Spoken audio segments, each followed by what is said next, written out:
Hello, everyone. Welcome back to English with Arthur and Emily. I'm Emily. And I'm Arthur. Thanks for joining us today, everyone. How are you all doing? We hope you're having a wonderful day.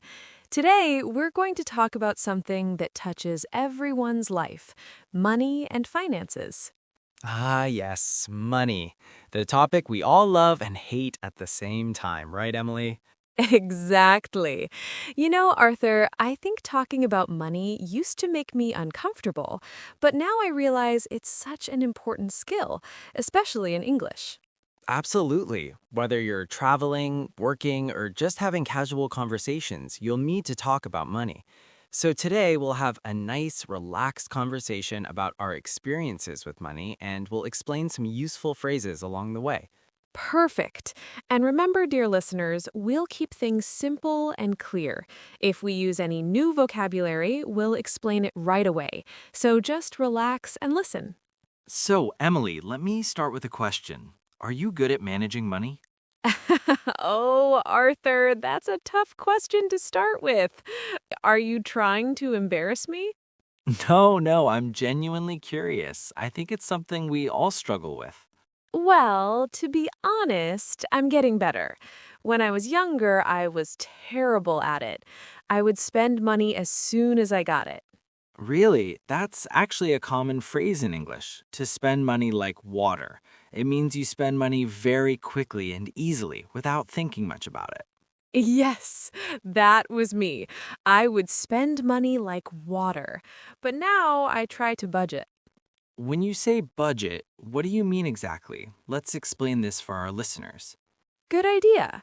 So, to budget means to make a plan for how you'll spend your money. You decide how much money goes to rent, food, entertainment, savings, and so on. Exactly, and a budget is the noun, it's your financial plan. For example, I made a monthly budget, or I need to stick to my budget this month. Right. And stick to means to follow something carefully. So, stick to my budget means I'll follow my spending plan and won't break it. Impressive, Emily. So you budget now. What changed? Well, I started living on my own and I realized money doesn't grow on trees. Haha, money doesn't grow on trees. That's a perfect idiom.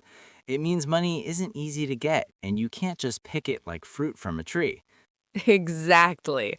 My parents used to say that to me all the time when I was younger, and now I finally understand what they meant. I think we all learn that lesson eventually. So now you budget. Do you save money regularly? I do. I try to save at least 20% of my income every month. Your income is the money you earn from your job, your business, or any other source.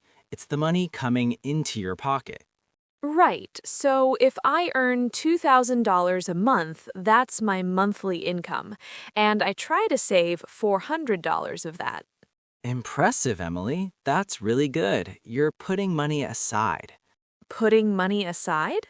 Yes, it's another way to say saving money. When you put money aside, you're keeping it separate, not spending it. You're saving it for the future. I see. Yes, I'm definitely putting money aside now. What about you, Arthur? Are you good with money? Well, I try to be, but I have to admit I sometimes splurge on things I don't really need. Splurge. That's a fun word. Yes, to splurge means to spend a lot of money on something, usually as a treat for yourself. It's not necessary spending, just for enjoyment. For example, I splurged on a nice dinner last night, or I'm going to splurge on a new phone. So, what do you splurge on, Arthur? Haha, books. I buy way too many books. I just can't resist when I see a good book. That's not such a bad thing to splurge on. I suppose not, but my bookshelf is overflowing now. You know, Emily, I think many people have different relationships with money. What do you mean? Well, some people are savers. They love to save money and rarely spend. Other people are spenders. They enjoy spending and sometimes struggle to save. That's true. And I think I used to be a spender, but now I'm becoming more of a saver. That's growth. That's personal development right there. Arthur, can I ask you something? Do you invest your money? That's a good question. To invest means to put your money into something like stocks, property, or a business, hoping it will grow and give you more money back in the future.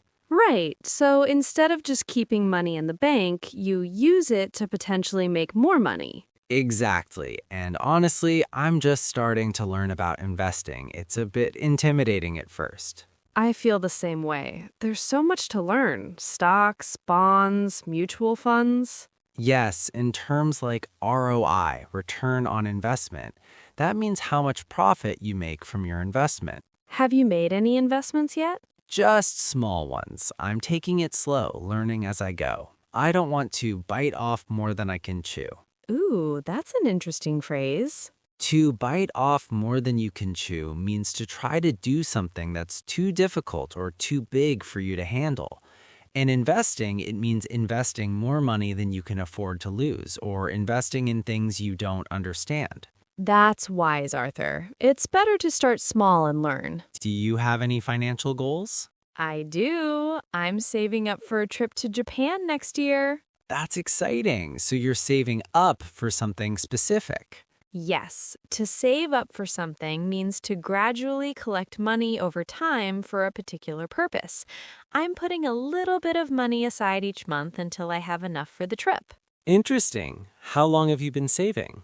About 6 months now, and I'm trying really hard not to dip into those savings. Dip into savings. That's another useful phrase. It means to use money from your savings, usually when you didn't plan to.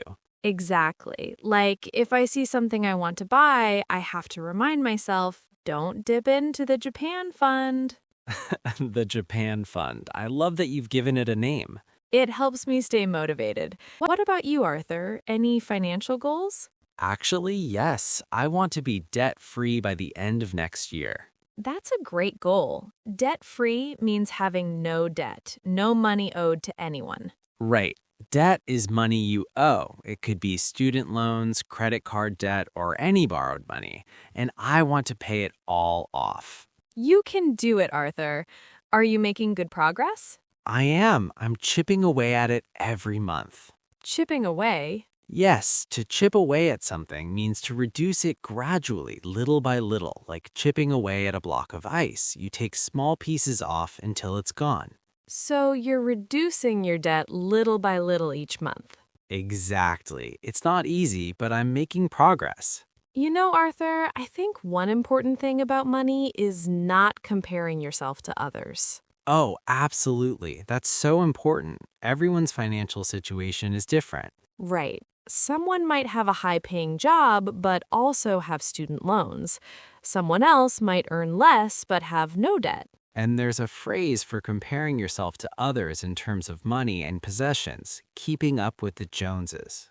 Ooh, I've heard that. What does it mean? Keeping up with the Joneses means trying to have the same lifestyle, possessions, or status as your neighbors or friends. If your neighbor buys a new car, you feel like you need one too. If your friend goes on an expensive vacation, you feel pressure to do the same. So it's about comparison and competition with others. Exactly. And it's usually not healthy because you end up spending money you don't have just to impress others or feel equal to them. That's so true. I think social media makes this worse nowadays. Definitely. Everyone posts their best moments, their purchases, their vacations, and it's easy to feel like you're falling behind. But the truth is, you don't know what's going on behind the scenes. Someone might look wealthy, but actually be struggling with debt. Absolutely. That's why it's important to focus on your own financial journey and goals. You know what else I've learned? It's okay to say no to things because of money. Can you give an example? Sure. Sometimes friends invite me to expensive dinners or activities, and if it's not in my budget, I just politely say no. I used to feel embarrassed, but now I realize it's responsible. That's really mature, Emily, and true friends will understand. Exactly. You can say something like, "That sounds fun, but it's not in my budget right now," or "I'm trying to save money this month." Or you can suggest a cheaper alternative, like how about we have dinner at my place instead? Smart idea. Being smart with money doesn't mean you can't have fun. Absolutely. It's all about balance. Well, Arthur, I think we've covered a lot today. Budgeting, saving, investing, debt, and the importance of not comparing yourself to others. We have, and we've learned some great vocabulary too.